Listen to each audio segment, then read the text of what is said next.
I assault the briefcase until the muscle shreds. Cars screech, I pray for silence.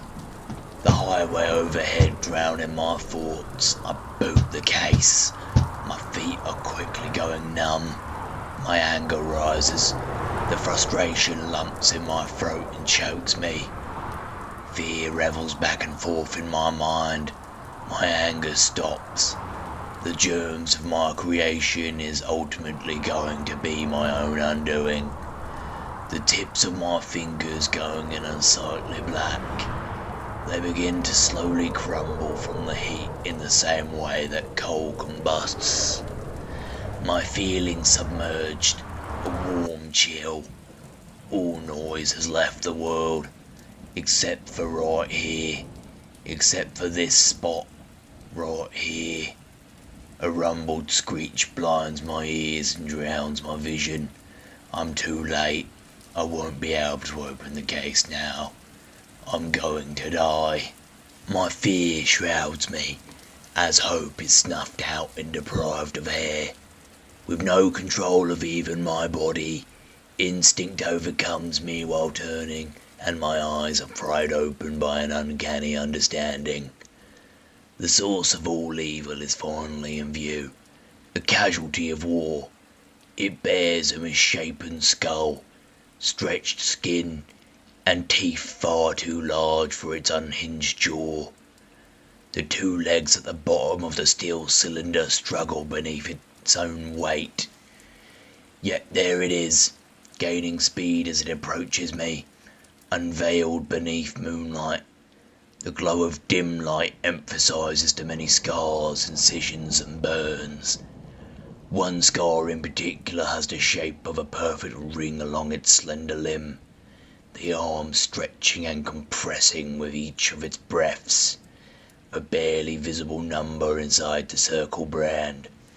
37. The two legs at the bottom of the steel cylinder struggle under its own weight. For just a moment, I lose any and all sense of being. A fraction of a second where my adrenaline stops as my heart fakes death. I see the sky, the same sky I've seen for many years now. It bears no stars, the moon proudly radiating light amongst the ocean of space. Not a wave or crash, just a vast, empty ocean. I remember my sleepless nights, where the moon was my sole companion besides the hopes of youth. Staring into the abyss, it whispers pleas to remember why I had worked so hard. It was never about serving my country like my father, but instead it was to emulate the hero I saw him as, to refuse to live with something I'd regret, to save people for humanity, not for a single set of borders and their spreadsheets. Unfortunately, I fear I may not make much of this revelation. I was too foolish and stubborn to see it sooner. The thoughts sink back into the murky night sky. The aching in my body now returns to its aggressive pulse, reason fading out.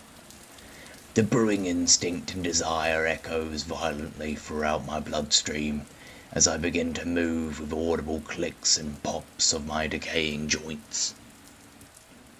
Scrambling, my numb stumps scrape the floor as I snatch the case off the ground. I struggle to clench my fists as bloodied nails puncture a thin layer of skin. Fleeing in terror like never before, I put everything I have into moving. It had been a long time since I struggled so desperately for the privilege of another second in this misery. I don't know why, but I must not die in this ditch.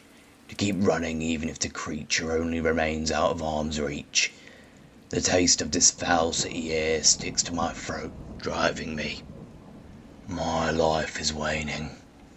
Am I delirious or... No, it can't be. I feel my chest humming, the rhythm of exhaustion. The echoes of that failure were not merely its presence. Others had followed. A dozen or so now, crushing the earth beneath their shambling stride, leaving imprints in the ground during their excited frenzy. My breathing becomes labored.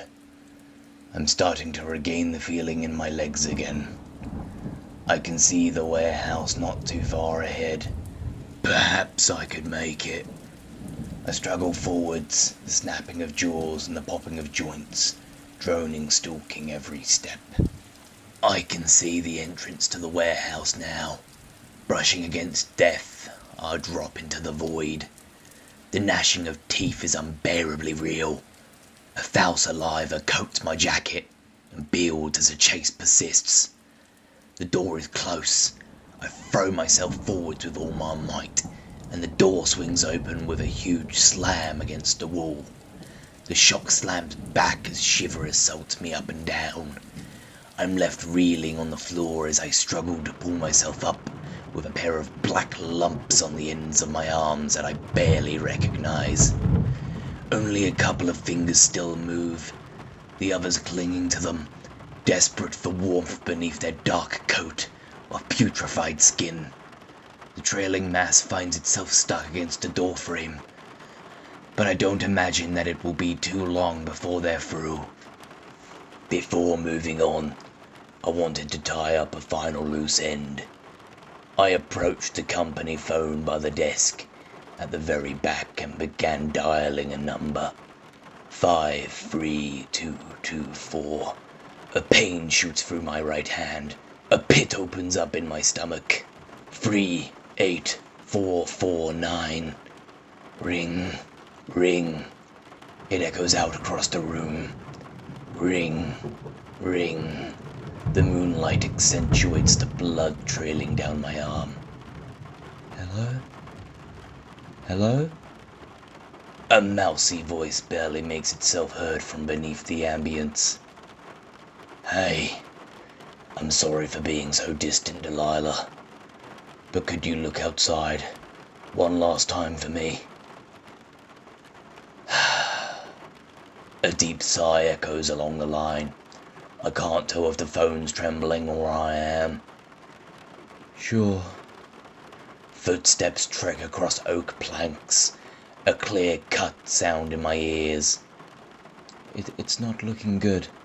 There are a lot of bodies in the street tonight, and I can't see an end to the traffic. You better know what you're doing. Before I can get a word out, I'm met with white noise on the other side. I rest the heavy plastic back upon its mantle as the building rumbles, shelves scratching the floor, keeling over and spilling. I know of the emergency access elevator, but in my panic I can't move. In my hesitation, the blood on my hand begins drying, and the night's chill becomes apparent. I find the steel white door. I can faintly hear the emergency siren that triggered earlier. It is clear that things are worse than I imagined. If the sirens are still going, the situation must have spiraled out of control. Not good. My thoughts are interrupted by the destruction of the building's entrance. The dregs spill into the warehouse as I swipe my access card and begin limping towards the elevator.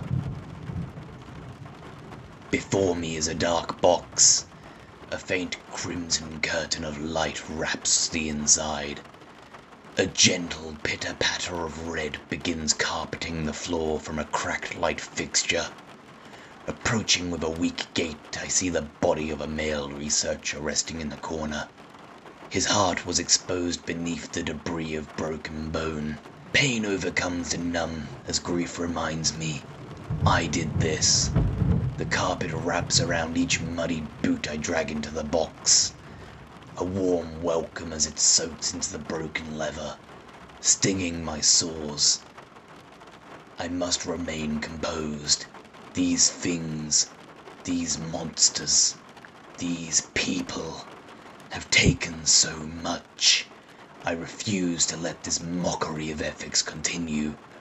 I slam the button to the lowest floor with a black palm. Necrosis. A morbid reminder of the many clocks that tick with every step. Now inside the ominous container, The elevator's transparent doors close behind me. Through the thick glass pane I see the creatures, lingering in the hallway, behind a red film, longing for my comeuppance. It is then, after a moment of pause, I press the button again, and begin my descent. Down, down, downwards evermore, as the unsightly things leave my vision, and all is replaced with dark. The only thing to assure me of my living is a gentle hum that will end any moment now. The precipice of life struggles to even recognize, let alone support me. I reflect upon how steep it truly is.